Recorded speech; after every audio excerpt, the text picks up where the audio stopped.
வணக்க மக்களே, சற்று முன் வெளியான செய்தி ஒன்று வெளியாகியுள்ளது. தாவைக்கா மாநாடு மூலம் அமித்ஷாவை குசிப்படுத்திய விஜயா வசமாக சிக்கிய எடப்பாடி பழனிசாமி. வாங்க வீடியோவை முழுமையாக காணலாம். அதாவது தமிழக வெற்றி கழகத்துடைய தலைவரான விஜய் அவர்கள் மதுரை மாநாட்டில் திமுகவையும் பாஜகவையும் கடுமையாக அட்டாக் செய்திருப்பதாக செய்திகள் வெளிவந்தன. அந்த நிலையில்தான் இந்த முறை அதிமுகவை விட்டு வைக்கவில்லை, பேர் சொன்னலையானும் பாஜகவினர் RSS அடிமை கட்சி அப்படின்னு கடுமையாக அட்டாக் செய்திருக்கிறாராம். இதற்குத்தான் உடனடியாக அதிமுகவுடைய பொதுச்செயலாளர் எடப்பாடி பழனிசாமி அவர்கள் வெறும் சினிமா வசனம் மட்டும் பேசி முதலமைச்சர் ஆகிட முடியாது அப்படின்னு பதிலடியும் கொடுத்துள்ளார் விஜய் அவர்களுக்கு. தொடர்ச்சியாக மாஜிக்களும் வரிசை கட்டி தமிழக வெற்றி கழகத்தை வறுத்தெடுக்க தொடங்குவதாக செய்திகள் வெளிவந்தன. இப்படி மாறி மாறி இரண்டு தரப்பும் மோதிக்கொள்வதை, அதாவது தாவைக்கா மற்றும் அதிமுக இடையிலான மோதலைத்தான் உள்ளூர் ரசிக்கிறது. அதிமுக கூட்டணியில் இருக்கின்ற பாஜக தான் என கூறப்படுகிறதா. பாஜகவை பொறுத்தவரை இங்கு தமிழ்நாட்டுக்குள்ள தேசிய கட்சிகள் எல்லாம் வெறும் மாநில கட்சிகள்னு களம் மாறணும்னு நினைக்கிறாங்க. ஏன்னா இங்கே வேரூன்றி கொஞ்சம் கொஞ்சமாக ஆட்சி அதிகாரத்தையும் பிடிக்கணும் அப்படிங்கிறது தான் பாஜகவோட தலையாய் கடமையாகவும் கனவும் காணப்படுகிறதா. இப்படிப்பட்ட நிலையில் தான் விஜய் எடப்பாடி கூட்டணி சேர்ந்தால் மறுபடியும் மாநில கட்சிகளுக்கு இடையிலான போட்டி மாறும் என்ற நிலைப்பாடு மாறும் நிலையில்தான் அரசியல் கட்சிகளும் தங்கள் கட்சி பணிகளை மேற்கொண்டு வருகிறது.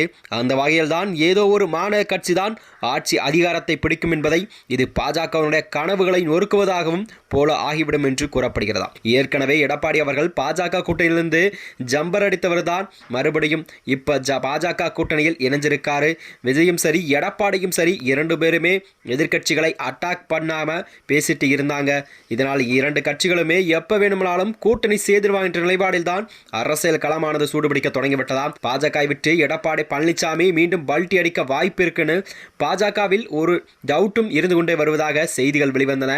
இப்படி ஓப்பனாகவே விஜய் அதிமுகவை அட்டாக் செய்வது அவங்களுக்குள் தவிர்க்கப்பட முடியாம விஜய் அவர்கள் அட்டாக் செய்ய அப்பாடா இப்ப கூட்டணிக்கான கதவுகள் இன்னும் வலுவாக மூட தொடங்கி இருக்கு என்றும் இரண்டு கட்சிகளுக்கும் இடையே அதிகரிச்சிருக்கு. இப்ப நம்ம ரூட் கிளம்பி அப்படின்னு ஹேப்பியான மூடுக்கு திரும்பும் இருக்கும் பாஜகவானது அப்படிங்கிற கூறுவை கவனித்துக் கொண்டே இருக்கிறதா. அதாவது தமிழக வெற்றி கழகத்துடைய தலைவர் விஜய் அவர்கள் மதுரை மாநாட்டில் திமுக பாஜக கடுமையாக அட்டாக் செய்திருக்கிறார். இந்த முறை அதிமுகவையும் வெற்றி வைக்கவில்லை, பேர் சொன்னாலும் பாஜகவில் RSS அடிமை கட்சி அப்படின்னு அதிமுகவை கடுமையாக விமர்சித்துள்ளார் தமிழக வெற்றி கழகத்தின் விஜய் அவர்கள். இதற்கு உடனடியாக அதிமுகவின் பொதுச் எடப்பாடி பழனிசாமி அவர்கள் வெறும் சினிமா வசனம் மட்டும் பேசி முதலமைச்சர் ஆகிவிட முடியாது என்பதை விஜய் அவர்களுக்கு விமர்சனங்களையும் வைத்துள்ளாரா. அப்படி பதிலடி கொடுத்தாரு. தொடர்ச்சியாக மாஜிக்களும் வரிசை கட்டி தமிழக வெற்றி கழகத்தை வறுத்தெடுக்க தொடங்கிய நிலையில்தான் அரசியல் களமானது தமிழகத்தில் சூடுபிடிக்க தொடங்கிவிட்டதாம். அது மட்டுமின்றி வருகின்ற 2026 சட்டமன்ற தேர்தலில் விஜய் அவர்கள் யாருடன் கூட்டணி வைக்கப் போகிறார் என்பதே ஒரு கேள்விக்குறியாகவும் மக்களின் நிலவியாக செய்திகள் வெளிவந்தன.